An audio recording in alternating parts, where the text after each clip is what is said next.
번째 시글이에요. 같이 천천히 봅시다.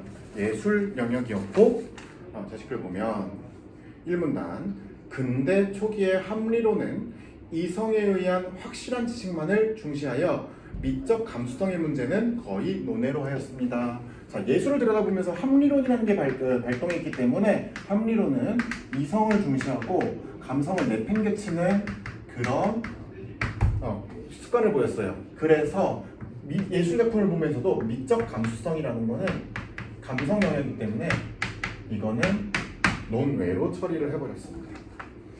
미적 감수성은 이성과는 달리 어떤 원리도 없는 자의적인 개념이기 때문에 자의적은 스스로 해석해버리는 경향성이 있다는 거예요. 세계의 신비를 푸는데 거의 기여하지 못했다고 여겼기 때문입니다. 여기다 한자로 풀이하면 간주하다 이런 식으로 대체할 수 있겠고, 이러한 근대 초기의 합리론에 맞서서 칸트는 합리론에 대해서 비판을 하고 나섰고, 미적 감수성을 미감적 판단력이라고 부르면서 좀 더 이성의 영역을 넣어버렸지. 미감적 판단력이라는 말을 쓰면서 이것 역시 이성이다. 이성이 발동하는 거다. 이 또한 어떤 원리에 의하여 결코 이성에 못지않은 이성과 가치를 지닌다는 주장을 펼쳐놓습니다. 주장을 말하자면은 여기 나오는 것처럼 피력하였으나 주장을 하였습니다. 이런 식으로 바꿀 수 있겠고, 취미 이러한 작업에서 핵심 역할을 하는 것은 그의 취미 판단 이론입니다.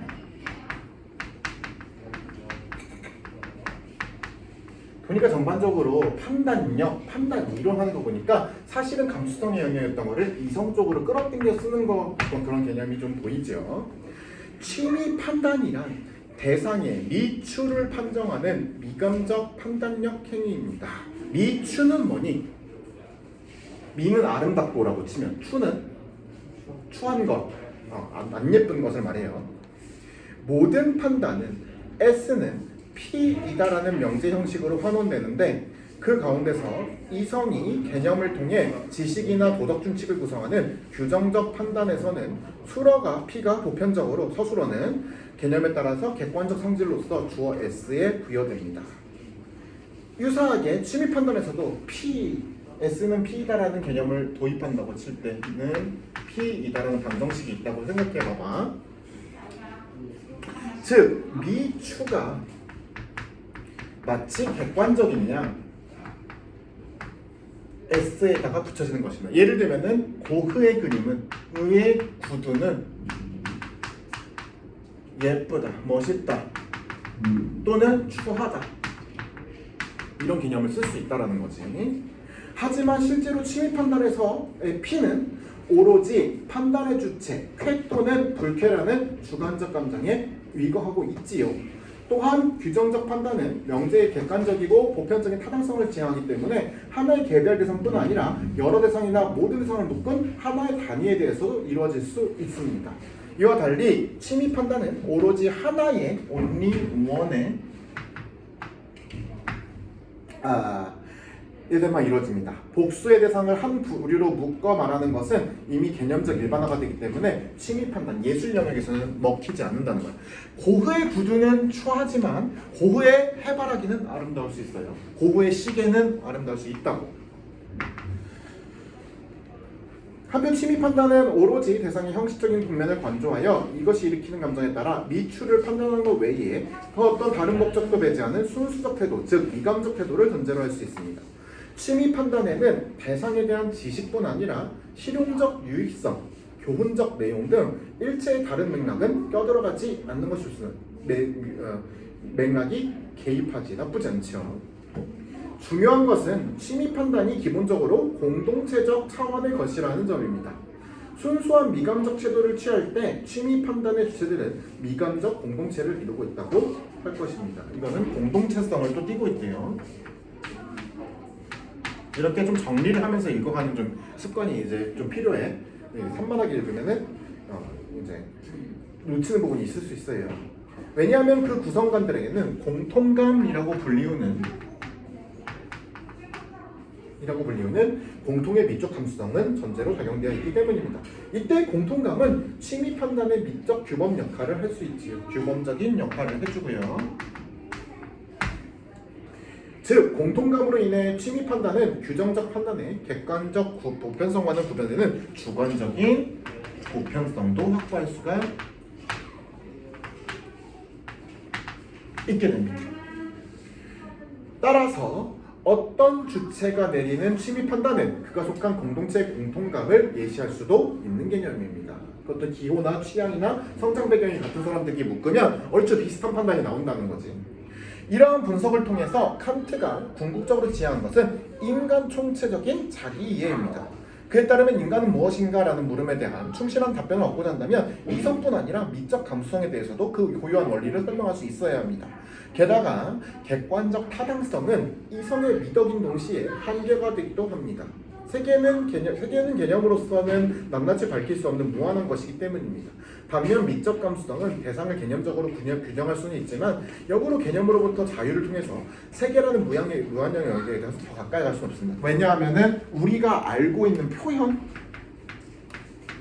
어떤 언어 습관 이런 걸로 주관적 타당성을 발휘해가지고 세상이라는 세계라는 것을 모두 다 이런 식으로 이해한다는 것은 원천적으로 불가능합니다. 너무 많아서 세계 현상이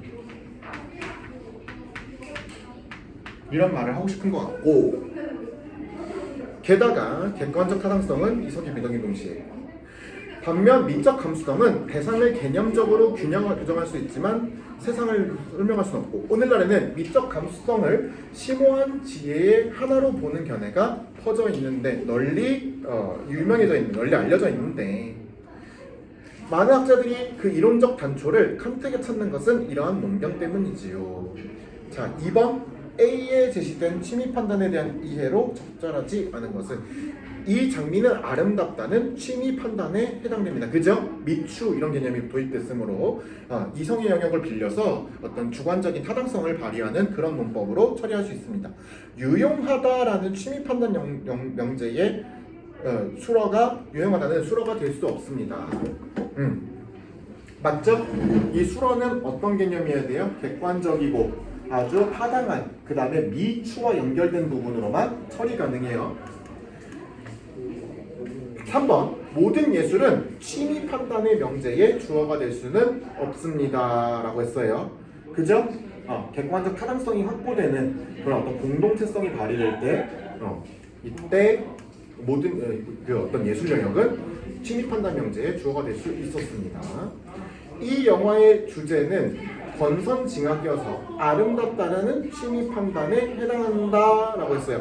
권선징악이어서 아름답다는 적절하지 않은가 기인가? 이 영화의 주제는 아름답다라는 것은 처리 가능하겠지. S는 P다라는 명제로 아름답다까지 들어갔잖아. 근데 문제는 뭐야? 권선징악적인 것이어서라는 부분이 문제가 되겠죠.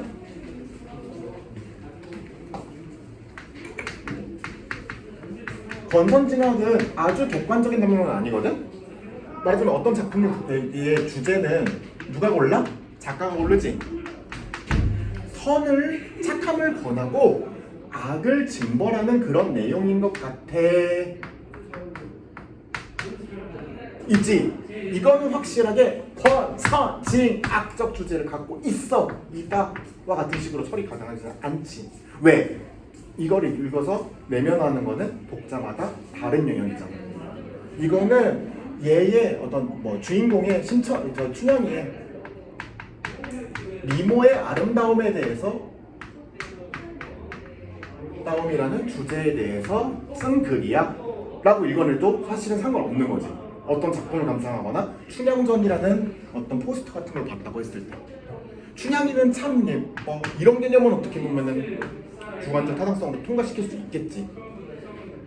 그런데 권선징악적 주제를 갖고 있어는 이 사람이 말한 얘기가 아니야. 작가가 그냥 어떤 몇 명의 사람들이 이런 선함을 권하고 악함을 징벌하는 그런 내용과 같은 식으로 설명할 수 있어요.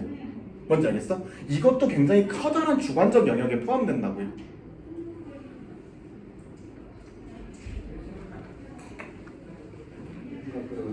A의 맨 마지막 그렇지. 교훈적 내용 같은 거가 말하자면 맥락에서 걸려들겠지. 권선징악은 다분히 교훈적인 내용일 테니까. 이해돼요? 그런 맥락이 껴들어가서는 미적 판단, 어떤 심의 판단은 이루어질 수 없다는 거지. 다분히 최종적으로 객관적인 내용만 아주 최종적인 아주 어떤 결정체만 남길 수밖에 없다는 거야. 예술의 영역은 다분히 주관적이고 감상적이기 때문에.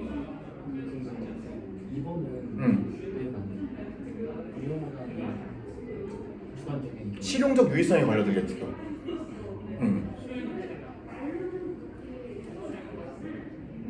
이 소설은 액자식 구조로 이루어져 있어라는 것은 취미 판단 영역에 해당할 수 있겠지. 왜? 다분히 객관적인 말을 하는 거니까.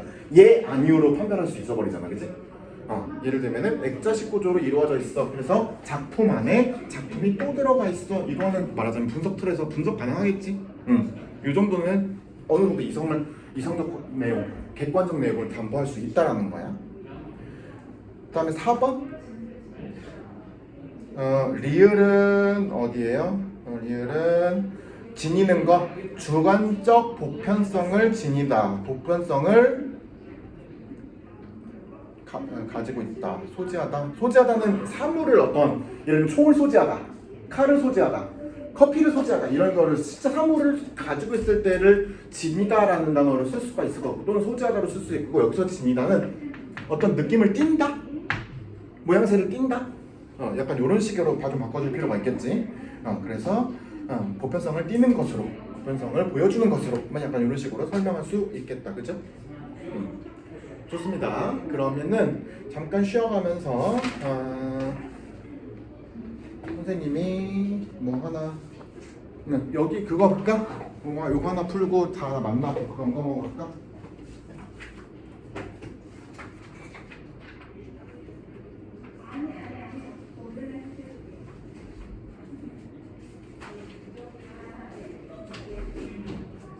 요거 아리스토텔레스 한번 읽고 바로 갈아보고